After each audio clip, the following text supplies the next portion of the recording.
Laurent Gbagbo est-il impliqué dans l'assassinat du directeur du Novotel d'Abidjan en avril dernier? C'est ce que soupçonne la justice française, qui ne dispose toutefois pas pour l'instant d'éléments à charge suffisants pour une mise en cause directe et personnelle. Le 4 avril dernier, Stéphane France Diripel, directeur du Novotel à Abidjan, est enlevé par des hommes armés, alors que les combats font rage entre partisans de Laurent Gbagbo et de son adversaire, Alassane Ouattara. Un autre Français, l'homme d'affaires Yves Lamblin, ainsi que 2 employés de l'hôtel, sont également emmenés de force. Selon des témoignages recueillis sur place par la juge d'instruction française, les hommes auraient été interrogés au palais présidentiel, où résidait Laurent Gbagbo. Laurent Gbagbo nie son implication. Depuis sa capture par les forces françaises le 11 avril, l'ancien président ivoirien est assigné à résidence à Abidjan. Cette affaire de l'hôtel Novotel, les gens ne se sont pas posés les bonnes questions. D'abord, ça a eu lieu le 4 avril. Le 4 avril, le président était à la résidence, et non plus au palais, et il n'en a pas bougé jusqu'au 11 pour des raisons de sécurité. Les gens qui sont venus à Abidjan étaient dans des situations difficiles. Les troupes de Ouattara avaient été sérieusement choquées, c'est pour ça que les Français sont intervenus depuis le 31 mars. Donc il restait des petits groupes hétérogènes qui circulaient dans Abidjan.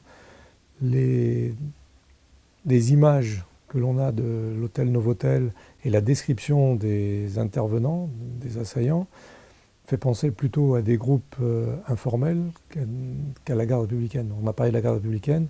Je peux vous dire que s'il y a un corps habillé, comme on dit à Abidjan, qui était bien organisé et bien équipé, c'était la garde républicaine. Donc d'avoir des gens qui sont décrits avec des tenues vestimentaires plus ou moins débraillées, ça peut n'être ni de près ni de loin des gens de la garde républicaine. Ça, c'est un. La deuxième chose, c'est qu'il y avait dans l'hôtel un certain nombre de journalistes français qui n'ont pas été inquiétés. Et d'après les informations que l'on a, les gens se sont déportés le plus vite possible vers le groupe où il y avait M. Lamblin et ses 2 employés, tous membres d'une société, la CIFCA. Je pense que le directeur de l'hôtel s'est lui-même mis dans la nasse, parce qu'il a dû intervenir, etc. Et les gens l'ont emmené avec... parce qu'il devait réagir contre ça. Mais il y a quelques questions que la presse ne s'est pas posées. Pourquoi 3 personnes de la CIFCA? Pourquoi ces gens de la CIFCA étaient là un lundi 4 avril à l'hôtel, alors que la ville était dans l'insécurité la plus totale? Il faut savoir que le mois qui a précédé, il y a eu une réunion de la direction de la CIFCA où il y a eu un changement à la tête entre certains dirigeants. Et le dirigeant qui a disparu était plutôt favorable au président Gbagbo. Et les dirigeants qui avaient été plus ou moins sanctionnés étaient plutôt favorables à l'autre bord. Qu'on ait profité de la situation pour essayer de régler un problème interne, économique et social à l'intérieur d'un groupe, c'est une question qu'on peut poser. Je ne dis pas que c'est ça, mais je dis qu'au moins on pourrait se poser la question. La deuxième chose, c'est concernant le directeur de l'hôtel. À ma connaissance, il venait d'arriver à Abidjan.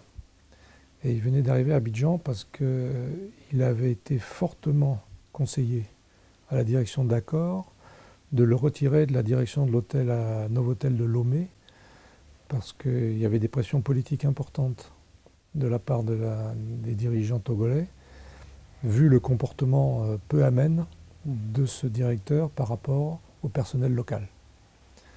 Et là aussi, c'est une question qui n'a pas été approfondie.